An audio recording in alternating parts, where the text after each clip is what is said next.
Hi, and welcome to Industry Insights. My name is Mike Wixon. This is part of the REMI Network, and I'll recommend you go to reminetwork.com for all kinds of great insight about the property management industry overall.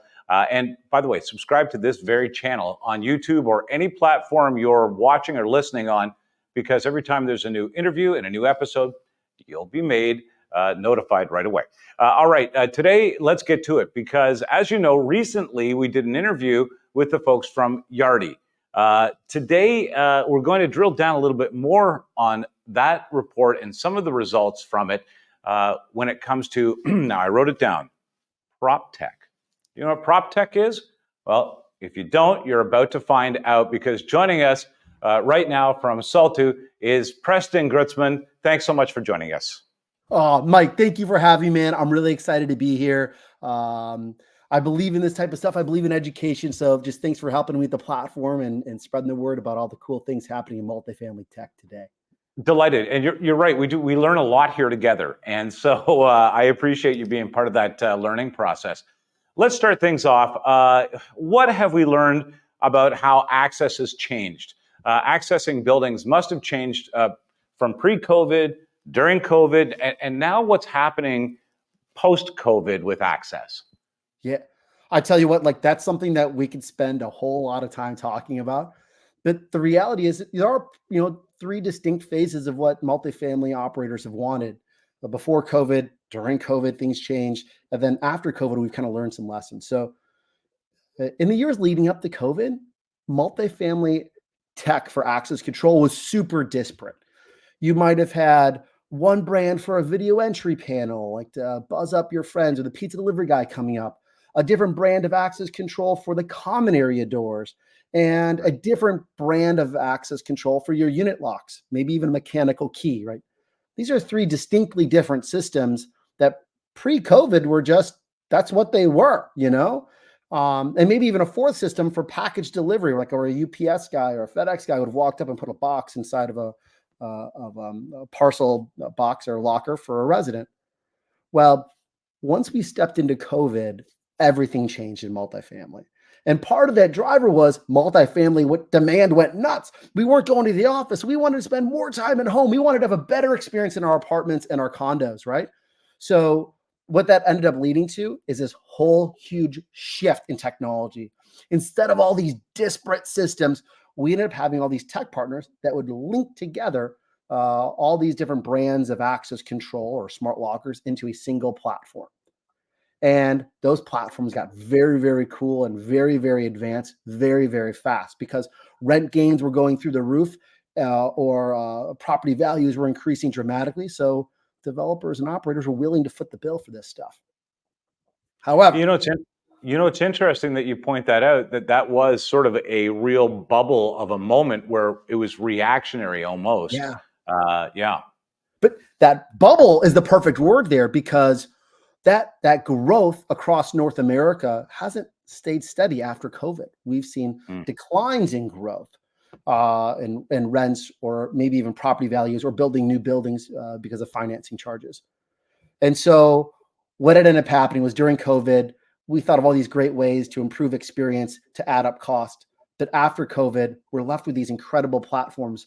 But now we need to shift from improving experience necessarily to really improving NOI and making properties run more efficiently. So incredible lessons learned throughout COVID that we're really seeing applied today.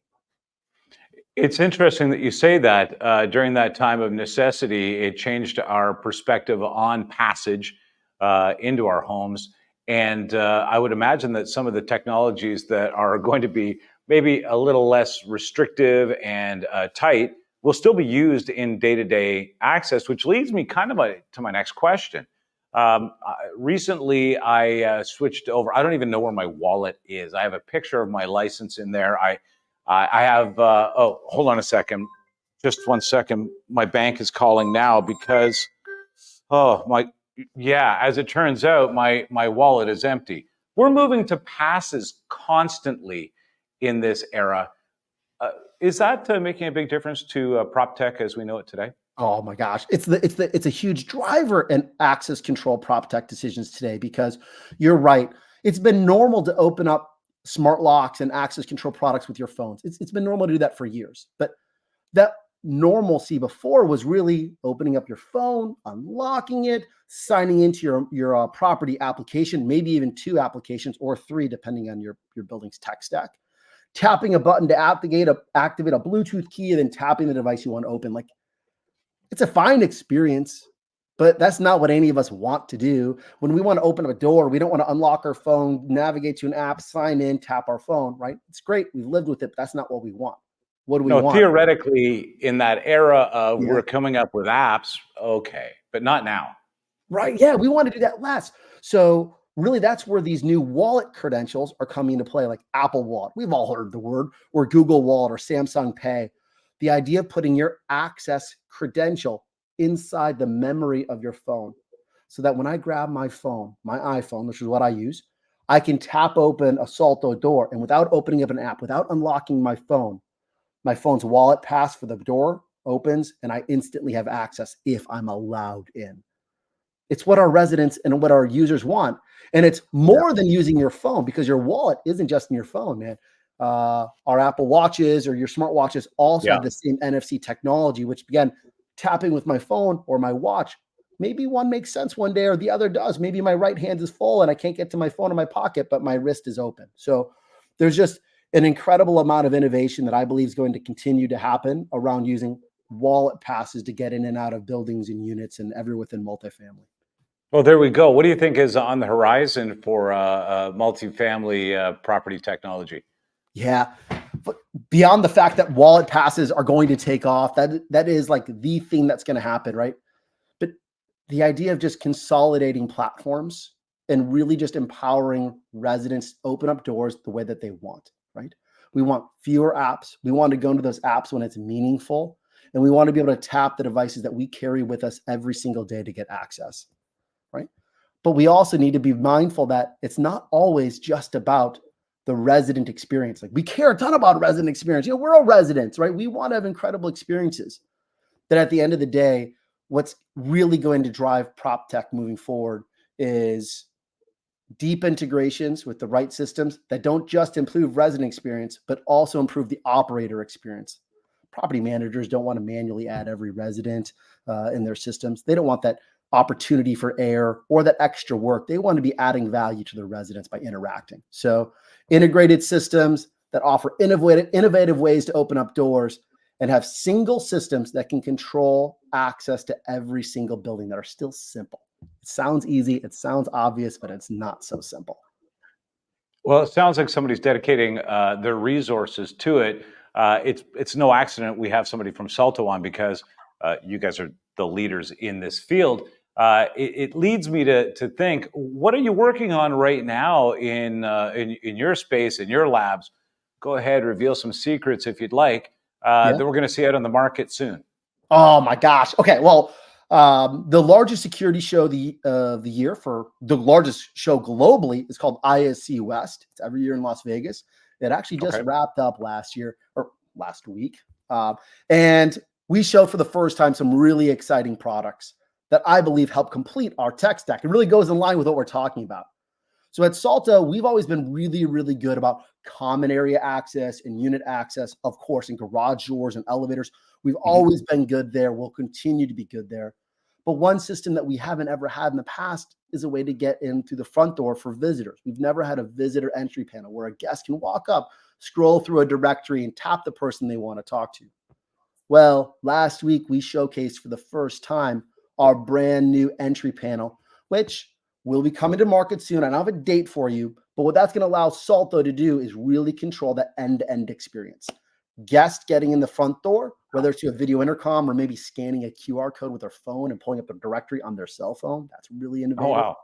wow. Common access, elevators, garage, unit doors, and unit electronic locks for a variety of form, fits, and functions. Because when it, like, if you don't have to know anything about door locks, and you look at a door lock, yeah, it has a handle, it has a keyhole, or whatever it is, they're all the same. Let me just tell you, from a lock enthusiast, not expert, a lock enthusiast, all locks are not the same. There's an incredible amount of diversity, and Salto has an incredible amount of hardware that can fit different door applications. I'm not going to lie to you, Preston. You were pitched to me as a lock enthusiast. That is the truth. I don't think I've ever met one of those before, but I'm glad we had a chance to talk to the lock enthusiast, because it is interesting to know that the technology is going to be right here in our wallets, that in the future, we're going to be able to have more control over who comes and goes. And it's all Yeah. going to be in the form that we're already becoming familiar with, if we're not already.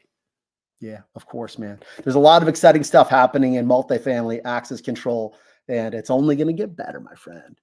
Let me ask you this. Where can people find out more about what Salto has to offer? I know we all know the name. We've seen the panels. We've seen the entry systems. Where can we find out more about what you guys are groundbreaking? Hey, we love the internet. Saltosystems.ca for Canada, salto.us for the United States. Please go to our website. You'll see a whole bunch of cool stuff. I'm also super active on LinkedIn, guys. Preston Grutzmacher. Connect with me on LinkedIn. Happy to chat and show you something new. I challenge you to say Grutzmacher 3 times in a row. I think I said it once out of 3 times properly. Preston, thanks so much for joining us today. No, Mike, it was my pleasure. This was super good, man. Enjoyed our time, and thank you.